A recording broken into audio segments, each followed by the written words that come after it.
Salut à toutes, salut à tous, bienvenue dans l'OM Talking Geneva. J'espère que vous allez bien. Nous sommes très heureux de vous retrouver une fois de plus pour parler de l'Olympique de Marseille comme chaque semaine. Je vous rappelle que vous pouvez suivre cette émission et toutes les autres sur nos réseaux sociaux, Facebook, Instagram et Twitter à la page OM Nation Genève. Pour m'accompagner, l'équipe du Talk ce soir est composée de Raph. Salut Raph. Salut Rafi, salut tout le monde. Salut Flo. Salut Rafi, salut à tous. Voilà. Salut Chris. Salut, j'ai la méga pêche ce soir, on va tout défoncer ce soir, ça va être génial.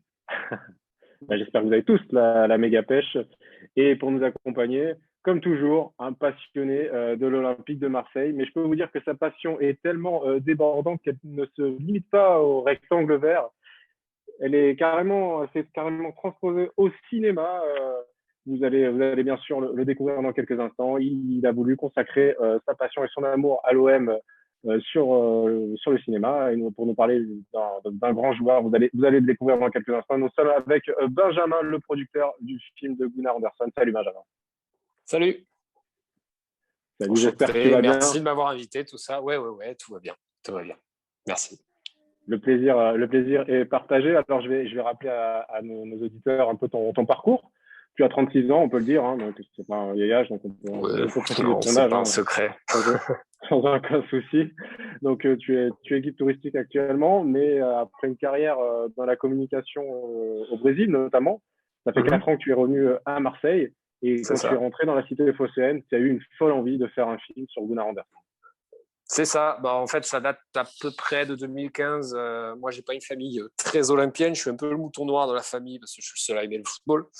Enfin, je préfère l'Olympique de Marseille au football. Je suis plus énormément le football, surtout l'Olympique de Marseille. Et en fait, j'ai découvert au détour d'un article dans ce foot en 2015 l'histoire de Gunnar. Donc, en rentrant en 2017, j'ai voulu m'associer avec un ami producteur vu que j'avais déjà réalisé quelques petites choses au Brésil. Et voilà, ça a été un projet très long, ça a été très difficile, mais on a réussi. Maintenant, on attend de pouvoir le présenter. Au Brésil, tu avais déjà fait 3 courts-métrages. Et là, tu te lances vraiment dans un long métrage de 52 minutes environ. C'est la cour des grands, j'ai envie de te dire là.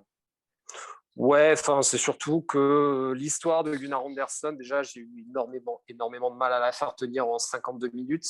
Il y aura encore la place pour écrire des bouquins de 350 pages à côté, il n'y a pas de souci. Mais voilà, oui, c'est un format que mérite au moins Gunnar, si ce n'est plus. Et oui, Gunnar, 194 buts sous le maillot de l'OM, une légende. Allez, on va découvrir ensemble le programme Benjamin de cette émission. On va revenir bien sûr sur cette défaite contre Saint-Etienne 1-0, suivi d'Il n'y a pas de fumée sans flot, le verdict de Raph, le top et le flop de Chris, pourquoi tu marronnes Richard, le jeu des pronos, ça sera OM Angers dimanche à 21h, le dossier de la semaine qui sera consacré à ton film, Benjamin, sur Gunnar Anderson, et en dernière partie d'émission, les questions pour toi encore, Benjamin. Allez, on commence tout de suite cette émission avec le débrief du match Saint-Etienne. Donc, disais, défaite 1-0 sur la pelouse de Geoffroy Guichard. On va revenir avec toi, Raph, sur ce match. Donc, Saint-Etienne, encore une fois, a réalisé un bon match contre l'OM et s'impose donc au final. Est-ce qu'on peut dire que c'est une défaite méritée pour les Olympiens? Tu sais, la semaine dernière, on avait dit dans le talk que Saint-Etienne, c'était quand même un match très piège parce que Saint-Etienne avait ce surplus de motivation de faire un gros match face à l'OM. Saint-Etienne a fait un gros match, l'OM non. Saint-Etienne s'est imposé. Pour moi, c'est totalement logique au vu de la prestation des Olympiens. Saint-Etienne, je les ai trouvés mieux que d'habitude. Et l'OM, c'est pas inquiétant. Ils ne sont pas inquiétants non plus, parce qu'on est en fin de saison. Voilà, c'est une fin de saison qui est très compliquée, qui a été très longue. Voilà, on sent que c'est le moment de tourner la page. Merci Raph. Benjamin, je voudrais avoir ton ressenti sur ce match. C'est une défaite méritée, un score logique. Tu as été déçu de cette rencontre? Oui, parce que j'ai l'impression que cette saison, les purges, voilà, ça a été vraiment le leitmotiv total de cette saison, de se taper des matchs impossibles. Alors là, en plus, c'est un match qui était vraiment sans envie, mis à part la deuxième mi-temps qui était un petit peu mieux, mais ouais, c'est plus que logique. Vraiment plus que logique. Raph, je vais rester avec toi. On va revenir sur le classement, en fait. Donc, l'OM reste, malgré cette défaite, maître de son classement final et d'une possible qualification en Coupe d'Europe, car la cinquième, voire la sixième place pourrait nous amener en Coupe d'Europe la saison prochaine. J'ai envie de te demander qu'est-ce que doit faire l'OM au final pour gagner et conquérir cette place qualificative et gagner avec sérénité et souffler enfin.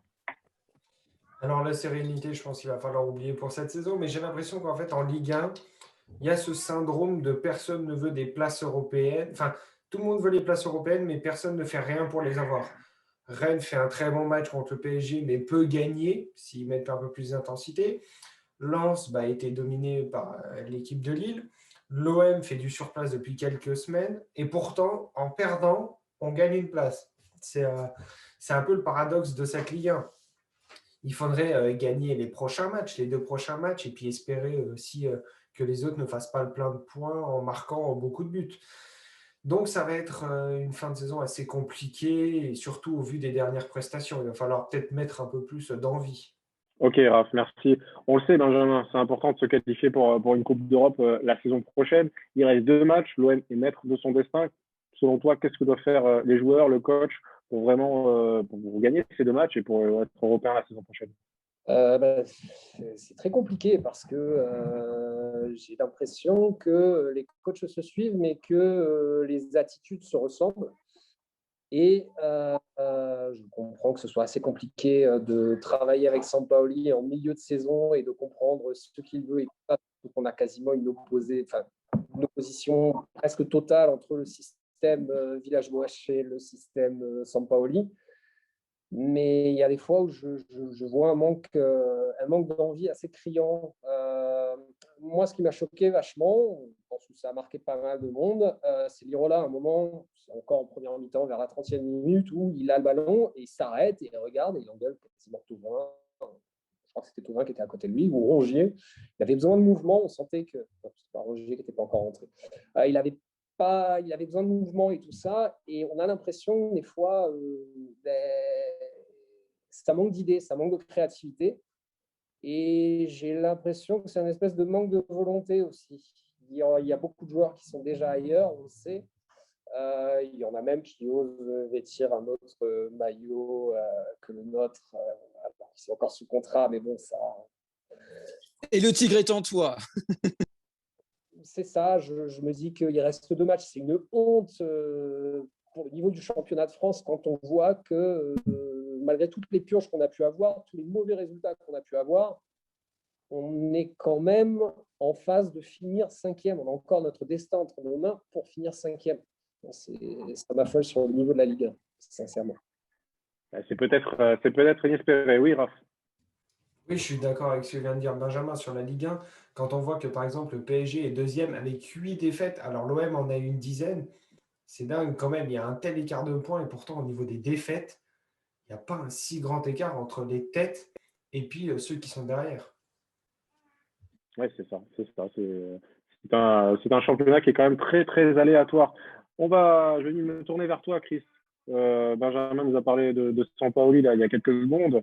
Alors, petite stat, l'OM en première mi-temps a eu environ 48% de la possession du ballon. En seconde mi-temps, on passe à 62% environ. Donc, sur le match, on a 55% de possession de ballon environ. Donc, on est quand même bien loin des standards que prône Jorge Sampaoli, le prophète Sampaoli. Qu'est-ce que, selon toi, les joueurs doivent faire pour vraiment adhérer à ces idées? Tout à l'heure, Benjamin le disait, les joueurs ne semblent pas adhérer au coach. Selon toi, qu'est-ce qui manque aujourd'hui? Tout à l'heure, en rigolant, je disais « Et le tigre est en toi ». C'était pas pour rien. C'est que voilà, on a des tigres que l'on a, malheureusement, c'est pas celui qu'on espère. C'est-à-dire pas quelqu'un qui va tout déchirer avec ses griffes sur le terrain. C'est plutôt des gens qui sont déjà partis. Hein, et puis Thauvin, le premier, avec ces tigres-là. Et moi, j'ai l'impression que, en fait, voilà, il y a une théorie que jusqu'à présent, je n'adhérais pas trop. C'était de dire que finalement, les joueurs de l'OM n'étaient pas trop là parce que voilà, ils attendaient l'intersaison pour savoir ce qui allait un peu se passer pour eux. je me disais quand même que c'était suffisamment professionnel, qu'ils avaient suffisamment l'amour de l'OM, c'est l'amour de l'OM. José Nigo nous en a parlé d'ailleurs d'une manière très intéressante. Je trouve comme quelqu'un qui est resté si longtemps à l'OM et qui nous dit ici sur ce plateau que il faut toujours se méfier de cette notion-là parce que dès qu'ils peuvent se barrer et avoir un peu plus ailleurs, ils vont le faire. Et puis l'amour du maillot a quand même la limite de quelques billets de dollars ou d'euros. Donc voilà, moi je pense que cette possession, à mon avis, c'est ce qu'on peut avoir avec Sampaoli, mais on l'aura l'année prochaine. Cette année, j'ai l'impression qu'il faut qu'on fasse du mieux qu'on peut et surtout ne pas juger Sampaoli sur ce qu'on voit là actuellement. Parce que j'ai pas l'impression que ces idées de philosophie, de possession, qu'on les verra avant la fin de la saison. Je pense qu'il faut maintenant faire une croix là-dessus et juste espérer qu'on se maintienne pour les places européennes et en espérant voir d'autres choses dès la mi-saison, quoi. Enfin, dès la pré-saison. Donc, on a parlé du match contre Saint-Etienne et cette défaite 1-0. On va se pencher maintenant sur le prochain match contre Angers avec toi, Flo. Donc, rappelons que Angers, qui restait sur 5 défaites d'affilée, a gagné son dernier match contre la Lanterne Rouge Dijon, qui est déjà condamné pour la Ligue 2. Donc, c'est encore une équipe dans le même profil qui n'a plus rien à espérer et plus rien à jouer dans ce championnat. J'ai envie de te demander, Flo, comment il faut aborder cette rencontre? Déjà, arrêtez de jouer comme des peintres, parce que ça suffit. J'ai rien contre les peintres, hein, mais il y en a marre. Je vais faire du redit de la semaine dernière. C'est un match piège, on est d'accord, on le sait tous. Angers, ils n'ont rien à jouer, sauf à faire chier l'OM, on le sait tous. Comme a dit Lirola ce matin, après avoir remercié l'OM et les supporters d'être le meilleur Olympien du mois, il a dit on a 2 finales à jouer, il faut qu'on les joue à fond. Et voilà, il n'y a rien d'autre à faire, quoi. C'est quasiment la même chose que pour Saint-Etienne. Ok, alors une réaction de Raph? Ouais, enfin, le coup des finales, on nous le fait depuis tellement longtemps et puis partout dans les grands clubs. On le fait partout, hein. En Espagne, tout le monde te dit les grands clubs, le Barça, le Real et l'Atlético, ils ont des finales tous les week-ends et ils les perdent toutes. Donc, moi, cette notion de finale, ça me passe au-dessus. Juste une petite précision, c'est que je ne sais pas si vous avez vu l'interview de Longoria quand il était voir un des clubs partenaires. Il disait que la chose actuellement sur laquelle il est le plus en train de travailler, et ça, je trouve ça très intéressant, c'est justement sur la fin de saison. On voit que c'est vraiment le truc qui les stresse le plus, en fait. C'est que vraiment les joueurs ne lâchent pas parce que on a vraiment l'impression en fait que certains s'en foutent complètement de l'avenir l'an prochain du club, quoi. Ok. Alors, Benjamin, si tu étais Benjamin Sampaoli ou Benjamin Longoria, comment tu aborderais cette rencontre contre Angers, une équipe qui n'a plus rien à jouer, mais attention, match piège encore. Après, je pense qu'on a fait le tour sur le fait qu'il y a la moitié des joueurs de l'effectif qui ne seront plus là l'année prochaine, donc qui ne se sentent pas vraiment impliqués, qui n'ont même pas spécialement envie de profiter d'avoir pu croiser pendant quelques matchs un entraîneur comme Sampaoli. C'est assez dommage. Moi, je rebattrais totalement les cartes, qui fait que je ne suis pas sûr de faire jouer le numéro 26, par exemple, qui est censé être indispensable, mais qui a pris très bêtement le week-end dernier un carton jaune pour être suspendu au tout dernier match et être plus vite en vacances. On sait déjà que ce joueur part autre part. Certains joueurs qui sont un petit peu trop en pantoufles et tout ça, je pense à Alvaro depuis un moment, mettre un Lucas Perrin, chaque fois que Lucas Perrin est entré sur le terrain, il n'a jamais déçu, quoi. Il fait des cagades un petit peu comme Balerdi aussi, mais bon, contrairement à Balerdi, quand il fait des cagades, ça ne donne pas but derrière, même si ça note pas tout le talent de Balerdi. Donc, je sais pas, j'essaierai de m'appuyer déjà sur les joueurs que j'aurai dans l'effectif probablement l'année prochaine. C'est-à-dire les Milik, les Payet quand même, mais déjà essayer certaines petites choses, même si on sait que l'effectif reste juste. Pourquoi pas mettre Rongier déjà, un milieu de terrain, Rongier-Gay, parce qu'on sait aussi que Bouba, ça nous fend tous le cœur, mais il ne sera probablement plus là l'année prochaine. Donc, tu t'appuierais quand même sur des joueurs qui se sentent encore concernés par la saison prochaine, par le projet olympien. Ceux qui seront à l'OM l'année prochaine, c'est eux qui la joueront la Coupe d'Europe. Donc, je me dis qu'ils sont censés être plus motivés, même si c'est vrai que ça fait un moment que Gay, je trouve qu'il a du mal avec Sampaoli. Voilà. Ok. Et la parole à toi, Chris. Moi, je me pose surtout la question de savoir qui c'est qui se sent encore concerné dans cette équipe. Vraiment, ils jouent vraiment à minima. Je trouve la chute la plus glaçante, et on la verra tout à l'heure dans le top flop, c'est Camara. Et Camara, c'est hallucinant. C'était un joueur, on mettait tout le temps numéro 1 des tops. Et là, on voit, il est plus dedans, quoi. Et alors, c'est un type qui disait que non, moi, j'attends à la fin du match et seulement quand il y aura eu le dernier match, simplement on parlera de mon avenir à ce moment-là.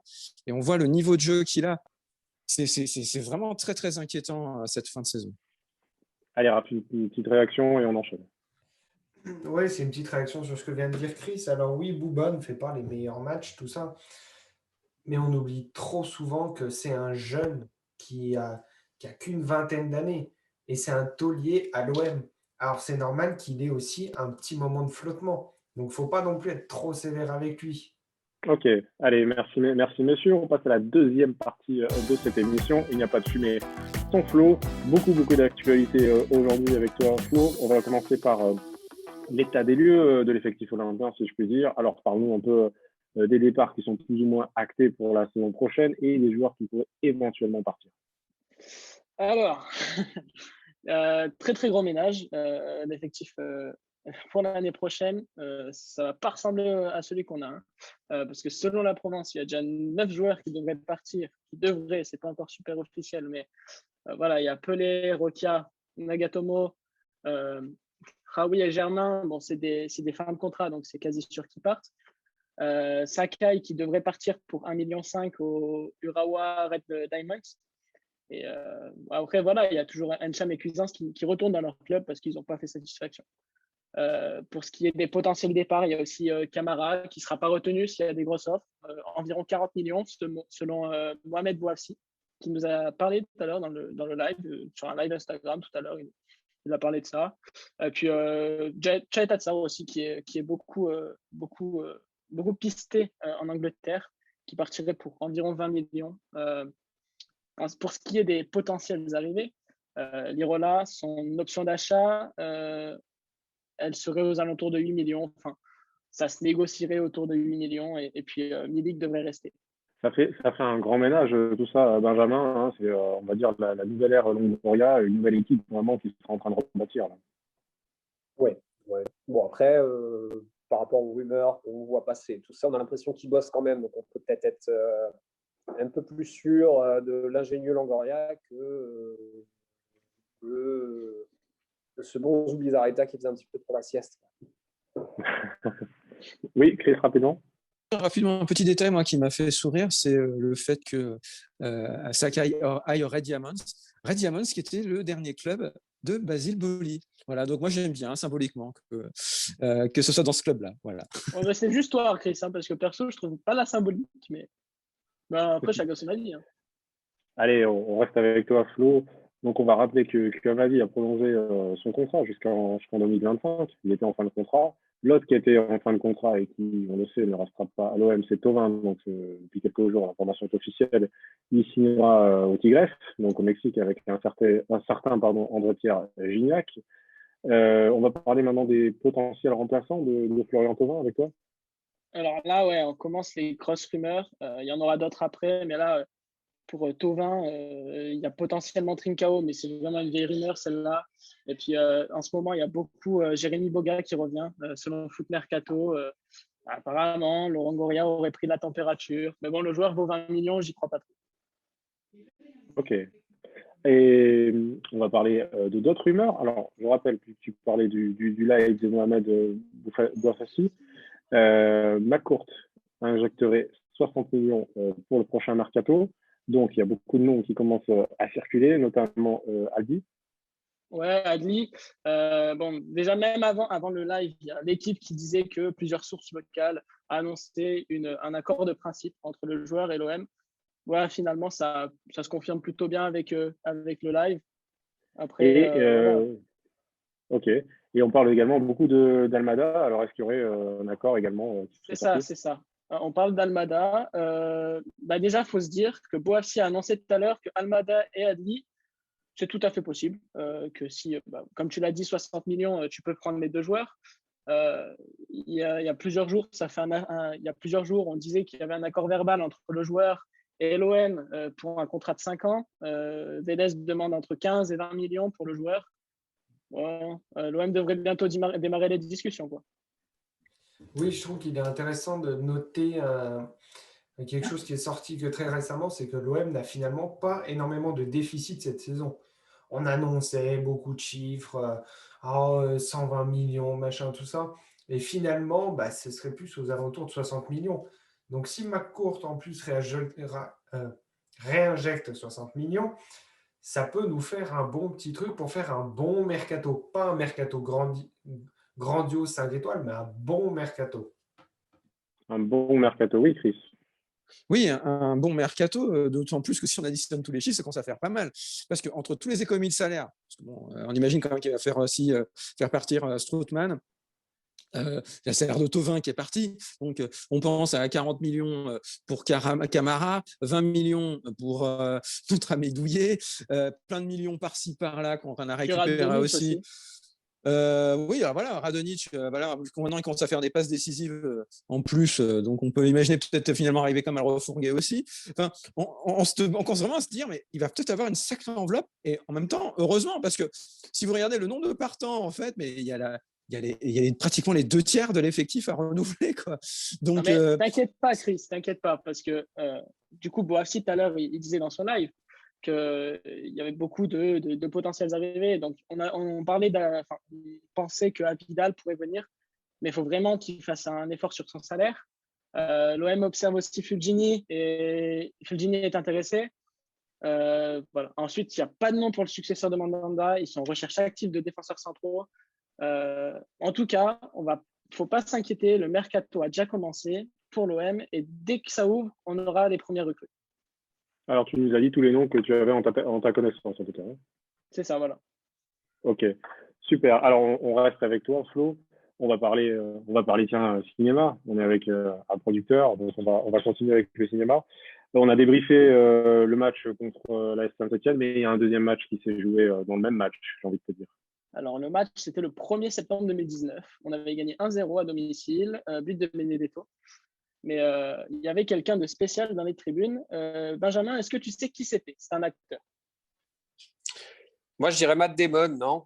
C'est ça. C'était Matt Damon pour le film Stillwater, qui est réalisé par Tom McCarthy. Alors, la bande-annonce est sortie cette semaine. Pour la retrouver sur YouTube, il n'y a pas de mal.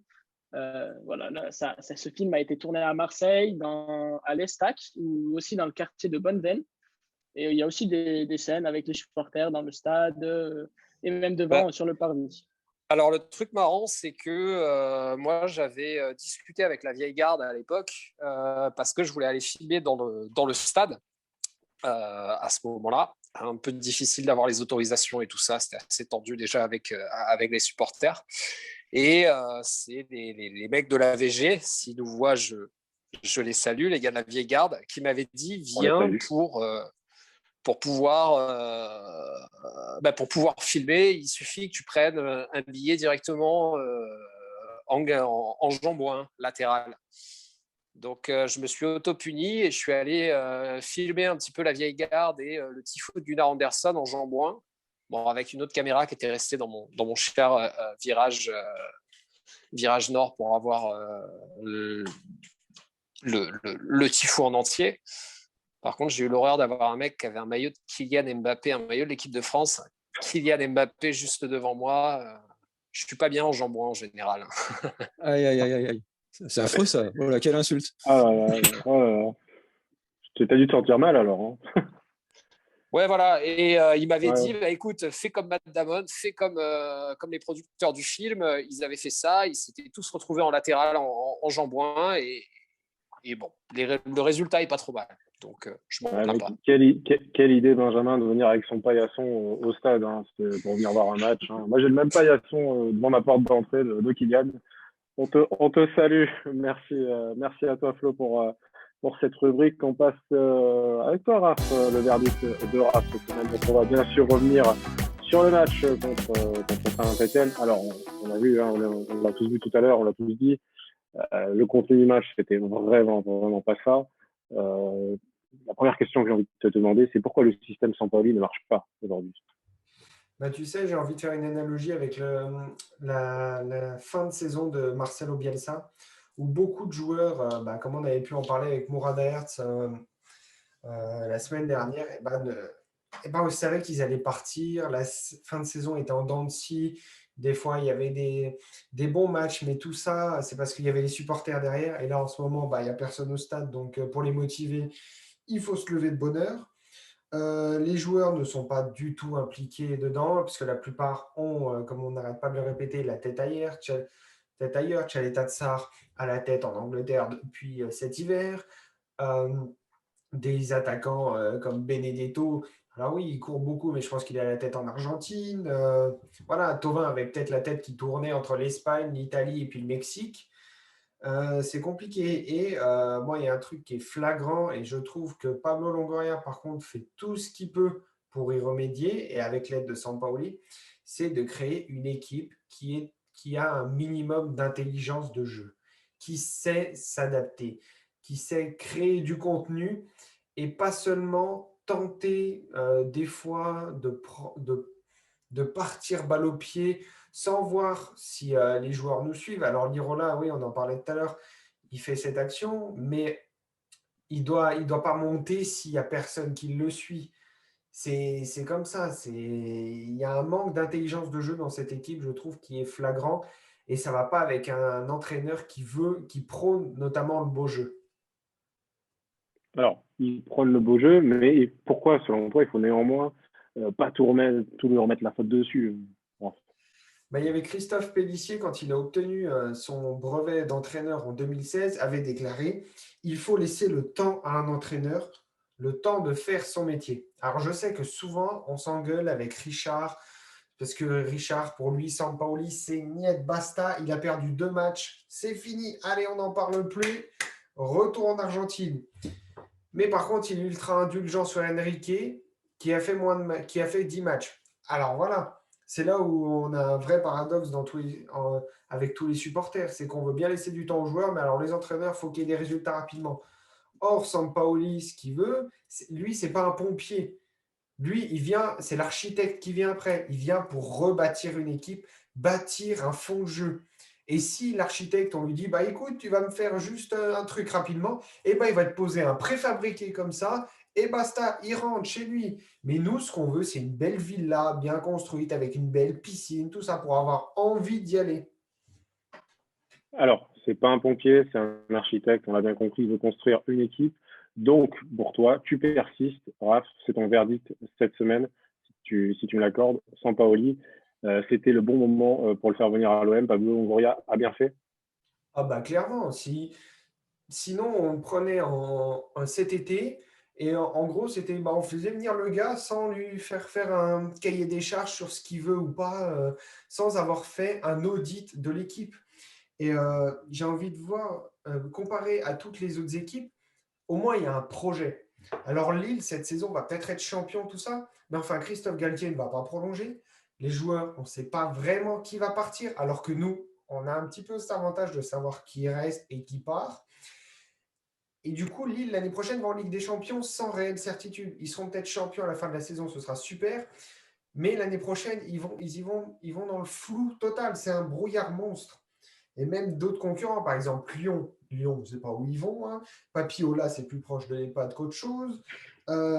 Et moi, ça m'énerve franchement tous ces gens qui disent « Ah, fallait attendre. » Mais cet été, on aurait eu qui? Galtier, on me dit, on me rabâche tout le temps Galtier. Oui, mais Galtier, là, en ce moment, il y a le Napoli qui est sur lui. Napoli, ils ont des grands joueurs. L'année prochaine, c'est Ligue des Champions. Est-ce que ça ne va pas plus le tenter d'avoir une première expérience à l'étranger? Que certes, l'OM, oui, mais s'il faut tout repartir comme il a fait avec Lille, il va dire « Ah, c'est bon, moi, ça va 5 minutes. Hein. Les chantiers, ça va 2 minutes. Hein. » Ok, Raph, merci. On espère que Papiolas nous suit en tout cas, parce que nous, on le salue vraiment. Benjamin, on a vraiment entendu la position de Raph. J'ai envie de te demander aussi la tienne. le choix de Pablo Longoria était, avec le recul, on s'en rend compte, était quand même judicieux de faire venir le coach argentin en cours de saison pour vraiment bâtir la saison prochaine, pour faire un audit de l'équipe et du club.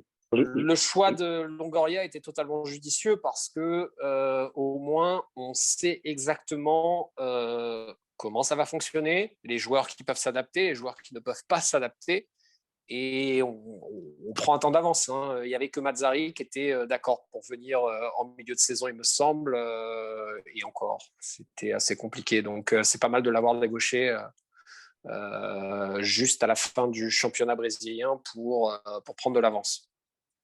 Ok, merci Benjamin. On passe avec toi, Chris, au top et au flop. Oui, Rafi, alors c'est parti pour ce top flop.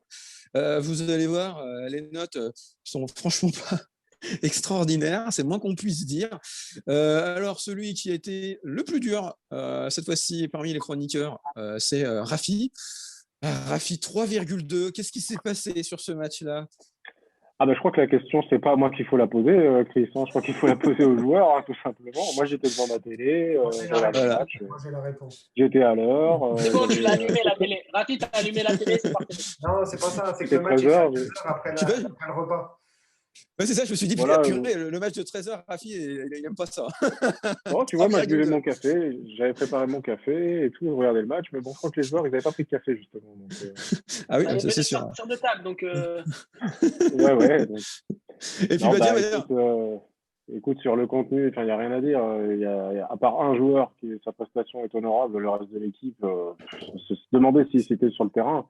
c'est ça, on va y revenir d'ailleurs. On va y revenir parce que je voulais t'interroger sur 2-3 aspects de ce que tu avais noté. Mais ouais, on va y revenir. Alors, Flo, toi, par contre, tu as mis 4,9 de moyenne. Voilà. Et le gentil Flo est revenu. Voilà. Il s'était un petit peu lâché ces derniers temps parce qu'on n'arrêtait pas de le chier. On dit, oh, bah, voilà. franchement, voilà. Quoi, Flo? Non, je sais pas.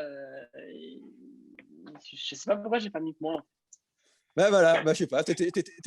Les moments comme ça, c'est des happy time. On a un bon mood. On se dit, allez, voilà, on va mettre des bonnes je pense notes. que c'est quand même Mandanda qui rattrape le tout. Hein, donc, Comme dirait Daniel Riolo, c'est le goût et les couleurs avec Flo. C'est ça. Bon, allez, maintenant. Et puis, on va vite faire un petit tour du côté de l'OM Nation Genève, qui chez nous, je le rappelle, note chaque semaine. Et alors, on va d'une moyenne de 2,9 de Stéphane jusqu'à un 3,6 de Tom. Voilà, donc vous voyez, c'est pas non plus des notes très hautes, et donc 3,3 de moyenne. Et merci encore au Club des 6 qui ont noté parmi notre OM Nation. Alors, passons vite maintenant au top flop. Alors, tout d'abord, le flop.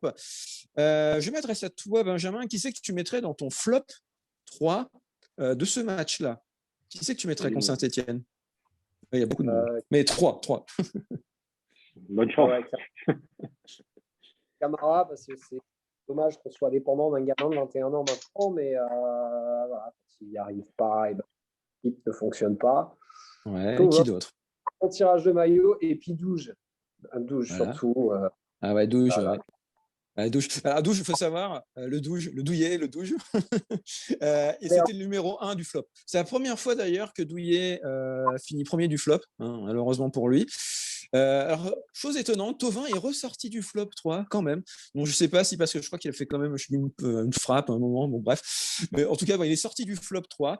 Mais nous, notre flop 2 et notre flop 3, c'est Camara et Gay. Voilà. Et toi, qu'est-ce que tu en as pensé, toi, du match de Camara, de Gay, même de Douillet? Tu n'en as pas trop parlé, Benjamin. Qu'est-ce que tu peux dire de ces joueurs-là? Est-ce que tu es d'accord avec ce flop aussi? Ce que je disais de Gay en début d'émission, c'est que Gay, on a l'impression qu'il a du mal à s'adapter au système Sampaoli, et c'est vrai qu'il avait du mal, il faisait que des passes latérales, il allait s'enterrer dans des petits trous pour ne rien faire, donc ouais, je suis assez d'accord. Ouais. C'est vrai qu'il fait des messages, des matchs décevants. Hein, et, effectivement, l'adaptation à Sampaoli, on peut commencer à se poser des questions. Flo, je crois que tu voulais intervenir. Dans le système Sampaoli, la paire Camara-Gay a pris l'eau et il prend l'eau tout le temps, de toute façon, je trouve. Et puis même, je me demandais si Douillet, il n'était pas en train de commander son petit billet d'avion pour aller en vacances à Ibiza, quoi. Oui, c'est pas faux, c'est pas faux. Et puis, on va passer peut-être au top, quand même, voir un peu ces joueurs quand même qui ont un tout petit poil surnagé quand même. Dis-moi pas Alors, qu'il y a Balerdi quand même. Hein. comment? Ne me dis pas qu'il y a Balerdi quand même. Hein. Ah bah non. Point, Non, t'inquiète non, pas. non, il y est pas. Ah, il a échappé au flop, hein, Balerdi, il est à 3,5 de moyenne. Bon, voilà. Oh, ça va, ça va. Ouais, Ah, voilà, c'est pas. Honorable. C'est pas une- C'est Honorable. comme c'est le pas une- nombre de points qui nous fait perdre par mois, quoi. c'est un peu ça. Je sais que Flo Bah, l'aime bien. Voilà. alors, j'avoue, Balerdi, il a été sauvé par moi-même et par Flo. Voilà. Moi, je lui ai mis 5,5 et puis Flo l'a mis 6,5. C'est ce qui lui permet de ne pas se retrouver dans le flop. Flo, Bah, honnêtement, tu compares avec les deux autres défenseurs, ils sont vraiment dégueulasses. Voilà. Eh ben alors, j'aurais mis 3 chacun. Hein. J'aurais mis 3 chacun. Ils sont nuls, ils sont nuls. Je crois qu'on va, alors on va renommer cette partie. Qui peut sauver le soldat Balerdi, je pense, pour la semaine prochaine. C'est ça, c'est ça. En tout cas, notez donc Camara et Gay ont eu la même note que de 3,1 et Douillet Kaletachar a eu 2,8. Donc voilà, donc c'était vraiment Douillet qui a fait vraiment en tout cas l'unanimité contre lui. Bon, passons maintenant au top, chers amis. Alors, revenons à toi, Benjamin. Qui c'est que tu vois dans ton top? Et je pense qu'effectivement, à mon avis, le top 1, je pense que tu dois voir de qui on parle parce qu'il y en a un quand même qui s'est nettement, en tout cas, comment dire, qui est nettement sorti du lot. Ouais, Luis Enrique qui n'a pas été servi, qui a reçu que des parpaings en première mi-temps, et puis une fois qu'ils l'ont trouvé, il a tenté pas mal de choses. Ouais, c'est la seule. La seule satisfaction que toi tu avais, c'était Luis Enrique. Ouais. Alors nous, en fait, on a eu Luis Enrique, effectivement. Alors, nous, il est deuxième. Parce qu'on en a vu un, en fait, qui vraiment a surnagé tout le reste. On va revenir sur Luis Enrique après, hein, si tu le veux bien. Mais nous, on a vu Mandanda. Mandanda a un joli 6,7 de moyenne. C'est vrai qu'il sauve le match. Ah, voilà, justement, Rafi nous a mis une seule bonne note. Il a mis 7 sur 10 à Mandanda. Voilà, notre mur. Heureusement, il était là. S'il n'était pas là, on en prenait 4 ou 5. Vraiment. C'est ça, c'est ça. Je pense que de ce fait, sa première place, c'était quand même assez justifié.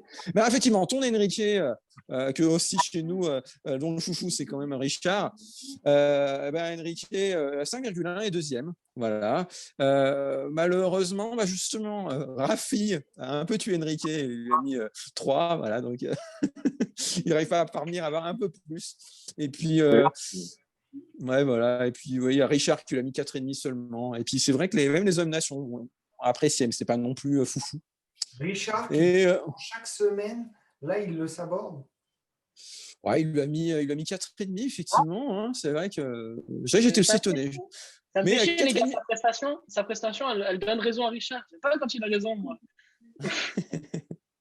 Et enfin, on revient à toi, Benjamin. Toi, est-ce que tu en verrais un autre qui est un peu sorti du lot ou vraiment c'est non? C'était à part ces deux-là, tu n'en vois aucun autre? C'était beaucoup trop limite. Milik n'a rien. Ouais, Milik, c'est lui qu'on a mis. Hein. Milik 3e. Et attends, Milik, il a 4 sur 10. Il rentre dans notre top 3 avec 4 sur 10. Bon, c'est pour dire à quel point les notes étaient mauvaises sur ce match-là. Et même Milik, en rentrant dans le top 3, on va dire, c'est plutôt le moins pire des flops. Hein. Voilà, on va plutôt dire que c'est ça. Mais voilà, il rentre en 3e position. Donc voilà, moi j'en ai fini avec mon top flop. Je remercie encore à tous les OM Nations et à Jean, Nidal, Stéphane, Tom, Yann, Vincent qui ont été durs hein, avec 3,3 de moyenne dans l'ensemble du match. Merci à toi Chris pour ton flop et flop pour cette semaine. Je trouve qu'il n'y avait pas vraiment d'autres mots. On passe à la partie suivante. Pourquoi tu marronnes Richard? Vous l'avez remarqué, Richard n'est pas parmi nous, mais il a tenu, malgré des problèmes techniques, à nous exprimer un peu son mécontentement comme chaque semaine. Donc, on va écouter Richard tout de suite. Alors, pourquoi tu marronnes Richard aujourd'hui? Je marronne tout simplement parce que, comme je viens de le dire, on n'est pas combatif, on n'est pas suffisant en termes de niveau. Et surtout, ce qui m'interpelle, c'est qu'on arrive en fin de saison, en fin de contrat, certains joueurs vont partir et ils en ont rien à foutre, mais complètement rien à foutre. Donc moi, ça m'énerve considérablement. Et c'est pas plus Payet, plus Thauvin, plus Gay. Gay, il a été nul. Camara a été nul. Voilà. Pourtant, ce sont des joueurs, eux, susceptibles de rester. Voilà. Qu'est-ce qui se passe? On doit pouvoir battre Saint-Etienne, on est l'OM. Mais surtout, on a l'équipe pour les battre. Pas une action. Voilà, c'était pourri. Il n'y a rien d'autre à dire. Il n'y a pas de fond de jeu, il n'y a pas de tactique, il n'y a rien. Voilà, j'ai fini. C'est pas la peine d'en dire plus. Vous êtes zéro, les gars. Voilà. Et maintenant qu'on a besoin de vous pour être européen, ben vous n'êtes pas là. Vous finissez très bien. C'est pas du tout professionnel. C'est pas du tout, ça vaut pas du tout des professionnels. Voilà. À bientôt. Merci Richard, ça c'est la magie de Richard. Même quand il n'est pas là, on sait qu'il n'est pas content, et surtout cette semaine. Donc il nous a vraiment fait part de son point de vue. Benjamin, tu as entendu Richard, notre collègue. Tu es d'accord avec lui, je pense, encore une fois, le constat est là, quoi. Il a tout dit. Il a tout dit, il n'y a rien à dire à plus. Les joueurs ne se sentent pas vraiment concernés, ou peu concernés. C'est ça. C'est ce qu'on dit depuis tout à l'heure. Ils ont la tête ailleurs. Ils ne sont pas concernés par la saison suivante de l'Olympique de Marseille. Alors que nous, si. Par la suivante, puis l'autre, puis suivante. Eh bien, on espère que ça va changer rapidement. Allez, on passe au jeu des pronos. Donc, ça sera OM Angers, dimanche à 21h, donc l'avant-dernière journée du championnat. Donc, tous à vos pronostics, s'il vous plaît. On commence avec toi, Raph. 1-0 pour l'OM. 1-0, Flo. 1-0, allez. 1-0, Chris. 2-1 pour l'OM. 2-1 pour l'OM. Benjamin, ton pronostic, s'il te plaît. Purge, ça c'est sûr. Et puis allez, pour le résultat, 1-0 pour l'OM. Croisez les doigts, quoi. 1-0. Moi, je vais dire 3-1 pour l'OM. Allez, ouais, j'ai envie d'être généreux, ouais, j'ai été dur. Allez, on passe au dossier de la semaine qui est consacré au film, à ton film, Benjamin, sur Gunnar Andersson. Donc, tout d'abord, on va un petit peu resituer le contexte avec toi, Raph. On va reparler d'abord de Gunnar Andersson, cette légende, le meilleur buteur de l'histoire de l'Olympique de Marseille. Donc, rappelle-nous déjà, Raph, comment il est arrivé à Marseille. Il arrive au début des années 50 de Suède, suite à un match entre son club, le club de Bold Club, j'espère que je le prononce bien, et l'Olympique de Marseille. Et par la suite, le président de l'OM le fera signer tout de suite.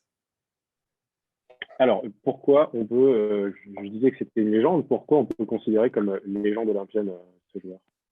Tu n'as pas arrêté de le dire, c'est 194 buts en 220 matchs. On ne fait pas mieux à l'OM. Au début, quand il est arrivé, les gens le surnommaient 10h10 par rapport à la position de ses pieds en canard. Et vu le talent de ce joueur, il est très vite devenu monsieur 50% parce qu'il marquait environ 50% des buts de l'OM. Et même lors d'un match face à Saint-Etienne, l'OM a perdu 10-3, où lui avait marqué un triplé. Il avait déclaré à la fin du match, on a perdu certes, mais j'aurais pas dû en marquer 3, mais 11. Donc, incroyable stat. Pardon, Raph. Je disais incroyable stat, 194 buts en 220 matchs. Je crois que si on additionne Mitroglou, Germain et Benedetto, on est encore loin du compte. Alors, malheureusement, on a vu, c'est une très très belle histoire qu'il a eu à l'OM. La fin est tragique, la fin notamment de sa vie. Oui, parce que Gunnar est tombé tout de suite amoureux de la Provence, de l'ambiance, tout ça, mais aussi des boissons festives de la Provence, y compris le pastis. Et il est tombé dans un alcoolisme assez fort. Pour preuve, lors d'un match, avant un match, il avait parié avec des gens qui étaient capables d'enfiler 10 pastis et ensuite de marquer un triplé. Alors certes, il a réussi à le faire, mais après un départ de l'OM pour tenter d'autres expériences, et ensuite il est revenu à l'OM, mais ça a été un peu plus compliqué. Et il a eu beaucoup de problèmes et il a fini. Il est malheureusement décédé à 41 ans, un peu dans l'anonymat, après avoir pris des places pour aller voir un match de l'OM. Et oui, 41 ans, c'est vraiment une légende qui est partie trop tôt. On passe du coup à l'interview avec toi, Chris, l'interview pour Benjamin, s'il te plaît. Oui, Benjamin, alors il faut savoir, nous avions reçu Mourad Aers pour son film sur les minots la semaine dernière. D'ailleurs, il te salue. Hein.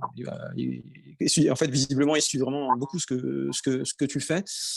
Donc, nous, ce qu'on voit, c'est que le passé de notre club suscite actuellement beaucoup d'intérêt. Et alors, voilà, ma première question, c'est pourquoi un film sur Gunnar Andersson? Pourquoi ce choix-là, en fait? Tu aurais pu choisir beaucoup de sujets, finalement, par rapport à l'OM. Oui, exactement. Par exemple, ce qui se fait sur les minots maintenant, c'est un pan de l'histoire de l'OM qui me paraît vachement d'actualité. Tout simplement que j'ai vraiment été touché par le personnage de Gunnar Andersson. Moi, j'ai découvert en 2015, alors je vivais à São Paulo, donc à l'autre bout de la planète.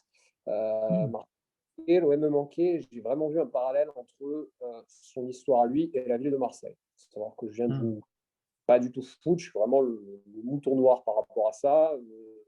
Moi, je suis abonné. Quand j'étais ado, j'étais chez les MTP. Quand je suis rentré à Marseille, j'ai pris ma carte chez les Dodgers tout de suite. Et j'ai découvert ça et je me suis dit qu'il y avait une identification qui était énorme par rapport à la ville de Marseille. Parce que Marseille est une ville populaire qui a besoin d'idoles. Là, je pique un petit peu les mots de ce cher Morad qui est en conclusion du documentaire. Il dit, comme toutes les villes populaires, ils ont besoin d'idoles, mais on peut les mettre sur des piédestals extrêmement rapidement. On peut les laisser dans la misère, les laisser tomber très, très vite aussi. Et c'est un petit peu ce qui m'a intéressé. Forcément, il y a énormément de détails rocambolesques. Alors, on n'a pas vérifié le côté des 10 pastis à la mi-temps qui lui permettent de mettre un triplé Roubaix, si je ne dis pas de bêtises, en 54. Ça, c'était très compliqué à voir. Mais bon, j'ai trouvé des témoins qui m'ont dit, je l'ai vu partir de son bar à Mazargues et il était chaud avant un match. Des matchs où il a eu des performances exceptionnelles. Voilà, c'est en fait tout le parcours qu'il a eu et son côté extrêmement humain. Ouais.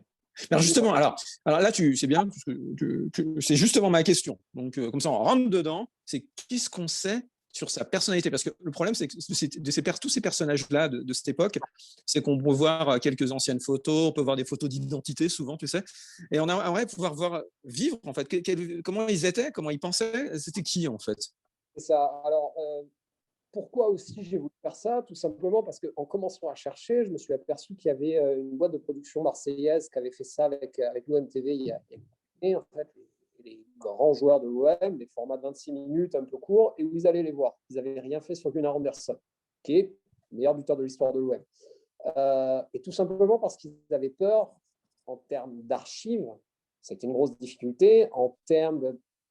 On parle d'un OM des années 50, hein. Gunnar joue de 50 à 58, donc une époque où ils sont mauvais, mais où il y a des joueurs extrêmement mythiques. Il y a Roger Scotti, il joue 2 saisons avec Ben Barak qui revient, des joueurs comme Maurice Ransard, des joueurs comme Mercurio, tout ça. Et en fait, c'était surtout cet intérêt d'essayer de retrouver mais qui était vraiment Gunnar Andersson. Alors, pour ça, il y a à avoir quelques-uns de ses anciens coéquipiers, quelques-uns de ses anciens adversaires. Par exemple, on est allé voir Doumé Colonna, le grand Dominique Colonna, qui a été gardien international et gardien de Reims, et tout ça, qui Gunnar a bien vu par le petit filet. Sa famille, qui nous ont expliqué tous que Gunnar était un être gentil avant tout, peut-être trop gentil, doux et tout ça, que ça a peut-être été une de ses limites pour réussir à dire non un moment, se recentrer sur son travail et avoir les dérives qu'on connaît, hélas. Et alors, justement, qu'est-ce qui reste de Gunnar Andersson à Marseille?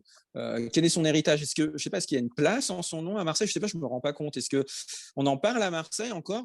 Qu'est-ce que ça évoque aussi chez les gens aujourd'hui, Gunnar Andersson? Moi, je m'en suis rendu compte par rapport au financement participatif, surtout, même si j'avais déjà fait des contacts, par exemple, avec la vieille garde, qui sont quand même une partie, ils sont situés avec les ultras, ils font partie des ultras, mais qui sont vraiment les gardiens du temple, hein, du patrimoine humain de l'Olympique de Marseille. Je me suis aperçu que ça touchait pas mal de personnes, et puis en ayant quelques problèmes pour pouvoir finir le film, surtout payer les archives, on s'est dit qu'au mois de septembre, on allait faire un financement participatif, et c'est quelque chose qui a extrêmement bien fonctionné. Il faut savoir qu'on n'avait pas de force du tout, que c'était très, très, très compliqué, mais on a totalement réussi. Et là, par rapport à ça, en fait, j'ai commencé à coller des affiches dans Marseille en me disant, ça va teaser pas mal. Je savais qu'il n'y avait pas d'élection qui était prévue. Donc, il y avait pas mal de panneaux d'espace public qui étaient vides. Et je me suis dit, mettre la tête de Gunnar Andersson, ça va faire réagir les gens. Bien sûr. Et tout ça, voilà. Alors, c'est sûr que la communauté, on va dire, qui a connu un peu les minots, ces gens qui sont nés dans fin des années 60, début des années 70, qui ont eu les minots en référence quand ils étaient gamins, ont beaucoup réagi par rapport à ça, tout simplement parce que les gens qui ont véritablement connu Gunnar en tant que joueur, mais en général, ils sont très peu sur les réseaux sociaux, ou alors quelque chose qui est quand même assez difficile par rapport à la mémoire, par rapport à tout ça, d'interroger des gens de 85, 90 ans qui, parfois, n'ont pas les souvenirs extrêmement frais. Mais on a vu que c'était quelque chose qui était quasiment transgénérationnel. Parce qu'il y avait des gamins de 20 ans, il y en a un qui m'avait arrêté dans le panier pendant que j'étais en train de coller une affiche, qui m'a dit, c'est Gunnar Andersson. Il fait, mec, mon grand-père m'en parlait tout le temps. Et voilà, on sent vraiment qu'on touche à quelqu'un qui devient transgénérationnel parce que les gens se transmettent cette histoire. Maintenant, pour répondre à ta question sur qu'est-ce qu'il y a dans l'espace public sur Gunnar Andersson à Marseille, il n'y avait strictement rien jusqu'au début de l'année dernière. L'esplanade Gunnar Andersson a été ouverte du côté Sainte-Marguerite-de-Rommel, juste à côté de l'esplanade Mario Zatelli, donc côté virage sud. Elle n'a toujours pas été inaugurée à cause du Covid. Nous, sur cette stade, on aimerait que la prochaine étape, après la sortie du film et tout ça, c'est de réussir à avoir des fonds pour pouvoir mettre une statue de lui, quoi. Bien sûr. C'est la prochaine étape. Ouais. Et puis alors moi, je veux revenir quand même, c'est ce que je trouve vraiment hyper triste, dramatique dans sa trajectoire, c'est le fait que cet homme, qui deviendra le plus grand buteur sans doute, peut-être même de tous les temps à l'OM, ne boit que du lait en arrivant à Marseille et devienne alcoolique, et en meurt à 41 ans seulement, comme on disait tout à l'heure. Mais est-ce que cette partie un peu douloureuse en fait, de sa vie, en fait, est-ce que tu reviens dessus dans le film ? Entre nous, c'est la moitié du film. Quand on écrit un scénario, toujours les moments de point de bascule, les moments où ça change. Alors, ça n'a pas été, c'est jamais net. De toute façon, la vie, c'est toujours un processus, des choses qui avancent, des choses qui changent et qui évoluent.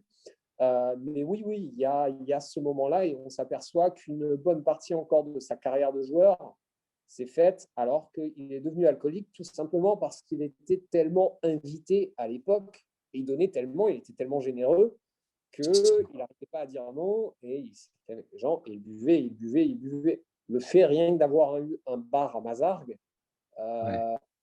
était quasiment un moyen de peut-être, pour sa femme, de se dire tu vas peut-être boire, mais tu vas boire au bar et je vais réussir à te contrôler parce que tu seras là. Donc oui, et là, c'est quelque chose de très important. Et enfin, dernière question, c'est comment et quand pourra-t-on voir le film ? Voilà, en bref, ça se passe quand du coup maintenant ? Il y a une avant-première qui... j'attends encore des nouvelles du cinéma du Chambord, là, qui est le cinéma le plus proche du stade Vélodrome, pour pouvoir faire la première vraiment au mois de juin, parce que le film est prêt depuis mois, mais les cinémas en France ne rouvrent que la semaine prochaine, mercredi prochain. Et à partir de juin, on aura beaucoup moins de problèmes de jauge et tout ça. J'espère pouvoir la faire. Côté cinéma, il n'y a pas de programmation, on va dire, commerciale. Donc, il y aura des projections dans la région quand même, voire avec d'autres partenaires et en région parisienne entre l'été et la rentrée. Si on trouve un diffuseur en télévision, et voilà, c'est le prochain objectif pour pouvoir le faire. Et nous, en tout cas, il sera disponible à la VOD, je pense, pour une somme modique. De toute façon, ce sera simplement pour financer l'association qu'on a montée pour pouvoir financer, lancer, exploiter le film et surtout le montrer. C'est ça la finalité, c'est qu'on puisse tous le voir. Et puis VO2, c'est bien parce que ça signifie que donc pour nos auditeurs, on pourra le voir. Voilà, j'en ai terminé, Rafi, c'est à toi. Merci Chris. On passe à la dernière partie de cette émission. On reste avec toi, Benjamin, pour les questions donc de nos chroniqueurs. Et d'abord, une question Twitter qui nous est venue tout droit de Kinshasa. Donc, c'est James qui te demande, selon toi, est-ce que Gunnar Anderson est assez reconnu à l'OM et son histoire est assez mise en valeur? Non, il n'est pas assez reconnu. La preuve, son gendre m'avait expliqué qu'il y avait des grandes photos de lui avant dans une espèce de salon des légendes, un des salons du Vélodrome, et que depuis le nouveau Vélodrome, il n'y a plus rien. C'est un joueur dont on parle peu au final, qui est quasiment un fantasme, quasiment un mythe. Donc non, je pense qu'il est vraiment pas assez jugé. Alors c'est peut-être lié à sa trajectoire, qui au final qui reste profondément humaine, qui est un drame social, mais qui a peut-être éclipsé un petit peu, voilà, le personnage a peut-être éclipsé parfois le buteur qui a rendu service, qui a sauvé, je ne sais pas combien de fois. L'année où il part, une demi-saison à Montpellier, puis ensuite il part à Bordeaux. Cette saison-là, l'OM, qui se battait à chaque fois pour se maintenir, descend en deuxième division, la saison 58-59. Alors, fais ta question, s'il te plaît, notre invité. Alors, comme on a reçu la semaine dernière Mourad Ayer, est-ce que tu penses qu'on a besoin maintenant d'avoir des films qui retracent un peu l'histoire de l'OM? Est-ce que pour toi, c'est nécessaire, en fait, pour les supporters? Oui, c'est clair. Et encore plus des projets comme ça, indépendants, qui, au final, sont financés par les supporters. Je ne veux pas faire du populisme à la Marseillaise, mais l'OM, c'est nous, quoi. Du populisme à l'olympienne, mais l'OM, c'est nous avant tout. C'est assez intéressant de voir quand même qu'on a un nouveau président qui est peut-être beaucoup plus sensible à ça. Peut-être que quand j'ai tapé à la porte de l'Olympique de Marseille il y a un an, si ça avait été cette année, ça aurait peut-être été différent. Mais en tout cas, c'est très important qu'on fasse des choses. Le club fait énormément de choses en production audiovisuelle, c'est très bien, mais ça reste quelque chose de, de très cadré, de très institutionnel, on va dire, voire de marketing. Nous, c'est très important qu'on s'approprie notre propre histoire, qu'on la connaisse, et c'est toujours beaucoup plus accessible de voir un film de 52 minutes que de lire un livre, très souvent, hélas. Donc, à mon sens, oui. Ok, merci Benjamin. Je vais conclure par une question, si tu veux bien, cette émission. Ça se rapproche un peu de ce que Flo te demandait, mais je vais te demander un peu différemment. Le film que tu as sorti, que tu vas sortir, et le film que Mourad Aher travaille également sur les Minots sont deux œuvres au final qui marquent un peu un certain travail de mémoire. Est-ce que ton objectif, et que tu penses l'objectif aussi de Mourad, c'est de ne pas oublier vraiment ce qu'est l'Olympique de Marseille, l'histoire de ce club qui est plus que centenaire? Ton objectif pour le futur, c'est vraiment que les générations prochaines connaissent vraiment tout ce qui a pu se passer, un buteur d'exception, des minots. Est-ce que vraiment c'est vraiment ce que vous avez envie de faire partager? Plus que ça, là, moi, c'est un personnage oublié, et puis les minots, c'est quelque chose qui est célébré entre les supporters, mais je n'arrive pas à mesurer exactement comment l'OM, l'institution, arrive à voir ça, parce que ça reste un mauvais souvenir, le côté où le club a failli réellement faire faillite. Ça montre une certaine fragilité. C'est pareil sur mon Gunnar Anderson. Sur le pauvre Gunnar qui est mort à 41 ans au coin de la rue Sainte et qui avait beau être un joueur fantastique sur le terrain, qui restait une personne fragile. Et je pense que c'est très, très, très important de réussir à transmettre certaines choses que l'OM feront peut-être à leur manière, mais nous, supporters, et puis quand on a un poil d'aptitude, on va dire, de compétences à pouvoir tourner quelque chose, écrire quelque chose et raconter quelque chose, oui, c'est très, très, très important de le faire. Il y a des gens comme Ben Barek, par exemple, des gens comme Roger Scotti, pour rester encore dans mon époque sur laquelle j'ai travaillé, mais il y a énormément de personnes comme Jean Robin, qui travaillent sur quelqu'un qui a donné quasiment sa vie à l'Olympique de Marseille. Donc oui, bien sûr. Merci Benjamin d'avoir été avec nous. C'était un plaisir déjà de faire ta connaissance. Et on te souhaite beaucoup de bonheur et de succès pour ce film et cette très très belle initiative que tu as eu de faire de rendre hommage à Gunnar Andersson. Reviens nous voir quand tu veux. Voilà. Merci à l'équipe du Talk qui a préparé cette émission et merci à vous de nous suivre chaque semaine. On vous dit à la semaine prochaine. Salut, bye bye.